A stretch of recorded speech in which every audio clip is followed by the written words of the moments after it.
السلام علیکم ورحمۃ اللہ وبرکاتہ۔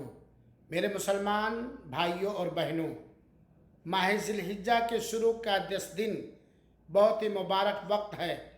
ہمیں خصوصیت کے ساتھ اللہ تعالیٰ کی توفیق اور مدد مانگ کر ان 10 دنوں کے اندر خاص طور پر ہمیں نفلی روزوں کا اہتمام کرنا چاہیے، کیونکہ روزہ اللہ تعالیٰ سے قریب کر دینے والی عبادت ہے، جس کے بدلہ دینے کا وعدہ اللہ تعالیٰ نے اپنی طرف نسبت کی ہے، اور ماہ ذی الحجہ کے ابتدائی 10 دنوں کے اندر کا رکھا گیا روزہ، اس کا مقام اور رتبہ کچھ اور ہی ہے۔